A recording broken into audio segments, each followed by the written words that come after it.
The Passover. The Lord spoke to Moses in the Desert of Sinai. This was in the first month of the second year after the Israelites left Egypt. He said, "Tell the Israelites to celebrate the Passover at the appointed time. That appointed time is the 14th day of this month. They should celebrate it at twilight. They must obey all the rules about it." So Moses told the Israelites to celebrate the Passover. And so they did. It was in the Desert of Sinai at twilight. This was on the 14th day of the first month. The Israelites did everything just as the Lord commanded Moses. But some of the people could not celebrate the Passover on that day. They were unclean because of a dead body. So they went to Moses and Aaron that day. They said to Moses, "We are unclean because of a dead body. But why should we be kept from offering gifts to the Lord at this appointed time? Why can't we join the other Israelites?" Moses said to them, "Wait. I will find out what the Lord says about you." Then the Lord said to Moses, "Tell the Israelites this, you or your descendants might become unclean because of a dead body. Or, you might be away on a trip during the Passover. Still celebrate the Lord's Passover. But celebrate it at twilight on the 14th day of the second month. Eat the lamb with bitter herbs and bread made without yeast. Don't leave any of it until the next morning. Don't break any of its bones. When you celebrate the Passover, follow all the rules. Anyone who is clean and is not away on a trip must eat the Passover. If he doesn't, he must be separated from his people. He did not give an offering to the Lord at the appointed time. He must be punished for his sin. A foreigner among you may celebrate the Lord's Passover. But he must follow all the rules. You must have the same rules for foreigners as you have for yourselves." The cloud above the tent. On the day the holy tent was set up, a cloud covered it. The holy tent was also called the tent of the agreement. From dusk until dawn the cloud above the tent looked like fire. The cloud stayed above the tent. At night it looked like fire. When the cloud moved from its place over the tent, the Israelites moved. Wherever the cloud stopped, the Israelites camped. So the Israelites moved at the Lord's command. And they camped at his command. While the cloud stayed over the tent, they stayed in place. Sometimes the cloud stayed over the tent for a long time. The Israelites obeyed the Lord and did not move. Sometimes the cloud was over it only a few days. At the Lord's command the people camped. And at his command they moved. Sometimes the cloud stayed only from dusk until dawn. When the cloud lifted the next morning, the people moved. When the cloud lifted, day or night, the people moved. The cloud might stay over the tent for 2 days, a month, or a year. As long as it stayed, the people would camp. But when the cloud lifted, they moved. At the Lord's command the people camped. And at his command they moved. They obeyed the Lord's order that he commanded through Moses. The silver trumpets. The Lord said to Moses, "Make 2 trumpets of hammered silver. Use them to call the people together and to march out of camp. When both trumpets are blown, the people should gather. They should gather before you at the entrance to the meeting tent. If you blow only one trumpet, the leaders should meet before you. When you blow the trumpets once, the tribes camping on the east should move. When you blow them again, the tribes camping on the south should move. The sound will tell them to move. When you want to gather the people, blow the trumpets. But don't blow them the same way. Aaron's sons, the priests, should blow the trumpets. This is a law for you and your descendants from now on. You might be fighting an enemy who attacks you in your own land. Blow the trumpets. The Lord your God will remember you. He will save you from your enemies. Also blow your trumpets at happy times. Blow them during your feasts and at new moon festivals.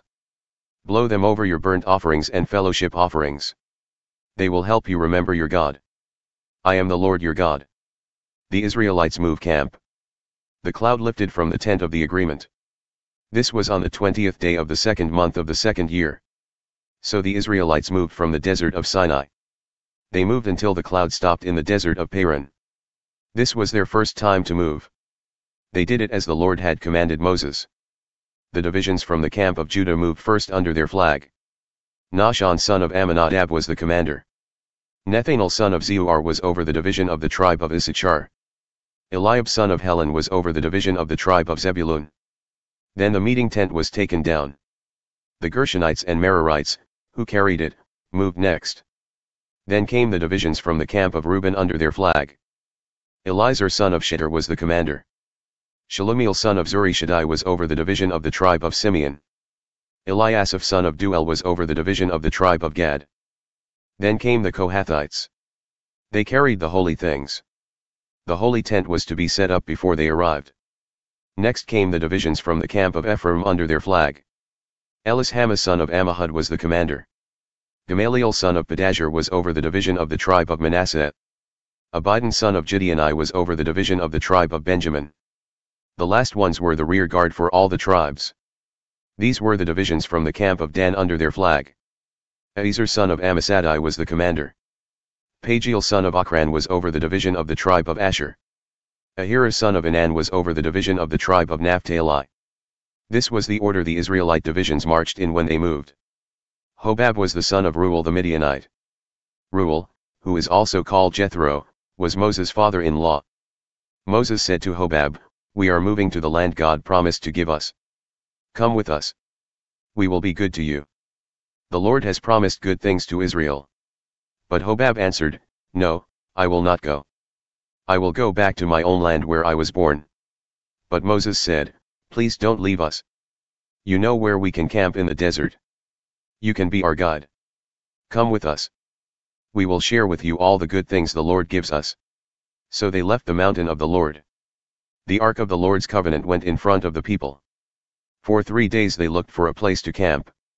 The Lord's cloud was over them during the day when they left their camp. When the ark of the covenant left the camp, Moses always said, "Rise up, Lord. Scatter your enemies. Make those who are against you run from you." And when the ark of the covenant was set down, Moses always said, "Return, Lord, to the thousands of people of Israel." Fire from the Lord. The people complained to the Lord about their troubles. When he heard them, he became angry. Fire from the Lord burned among the people. It burned the edge of the camp. So the people cried out to Moses. He prayed to the Lord, and the fire stopped burning. So that place was called Taberah. The people named it that because the Lord's fire had burned among them. The 70 older leaders. Some troublemakers among them wanted better food. Soon all the Israelites began complaining. They said, "We want meat. We remember the fish we ate for free in Egypt. We also had cucumbers, melons, leeks, onions, and garlic. But now we have lost our appetite. We never see anything but this manna." The manna was like small white seeds. The people would go to gather it. Then they ground it in hand mills. Or they crushed it between stones. They cooked it in a pot or made cakes with it. It tasted like bread baked with olive oil. When the dew fell on the camp each night, so did the manna. Moses heard every family crying. They stood in the entrances of their tents.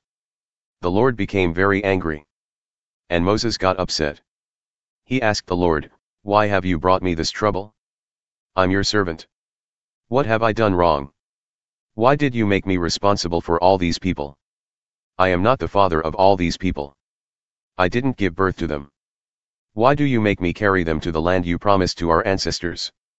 Must I carry them in my arms as a nurse carries a baby? Where can I get meat for all these people? They keep crying to me, 'We want meat.' I can't take care of all these people alone. It is too much for me. If you are going to continue doing this to me, then kill me now. If you like me, put me to death. Then I won't have any more troubles." The Lord said to Moses, "Bring me 70 of Israel's elders. Pick men you know are leaders among the people. Bring them to the meeting tent. Have them stand there with you. I will come down and speak with you there. I will take some of the spirit that is in you. And I will give it to them. They will help you care for the people. Then you will not have to care for them alone. Tell the people this, make yourselves holy. Tomorrow you will eat meat." The Lord heard you cry, "We want meat. We were better off in Egypt." So now the Lord will give you meat to eat. You will not eat it for just 1, 2, 5, 10, or even 20 days. You will eat that meat for a whole month. You will eat it until it comes out your nose. You will hate it. This is because you have rejected the Lord. He is here with you. But you have cried to him. You said, "Why did we ever leave Egypt?" Moses said, "Lord, here are 600,000 men standing around me. And you say, I will give them enough meat to eat for a month. If we killed all the sheep and cattle, that would not be enough. If we caught all the fish in the sea, that would not be enough. But the Lord said to Moses, Do you think I'm weak? You will see if I can do what I say. So Moses went out to the people. He told them what the Lord had said. Moses gathered 70 of the elders together. He had them stand around the tent. Then the Lord came down in the cloud and spoke to Moses. The Lord took some of the spirit Moses had, and he gave it to the 70 leaders. With the spirit in them, they prophesied, but just that one time. 2 men named Eldad and Medad were also listed as leaders. But they did not go to the tent. They stayed in the camp. The Spirit was given to them. So they prophesied in the camp. A young man ran to Moses. He said, Eldad and Medad are prophesying in the camp. Joshua son of Nun said, Moses, my master, stop them. Since he was a young boy, Joshua had been Moses' assistant. But Moses answered, Are you afraid for me? I wish all the Lord's people could prophesy. I wish the Lord would give his spirit to all of them. Then Moses and the leaders of Israel went back to the camp. The quail come. The Lord sent a strong wind from the sea. It blew quail into the area all around the camp. The quail were about 3 feet above the ground. There were quail a day's walk in any direction. The people went out and gathered quail. They gathered all that day, that night, and the next day. Everyone gathered at least 60 bushels. Then they spread them around the camp. But the Lord became very angry. He gave the people a terrible sickness. This came while the meat was still in their mouths. So the people named that place Kibroth Hattova. They named it that because there they buried those who wanted other food. From Kibroth Hattova the people went to stay at Hazeroth.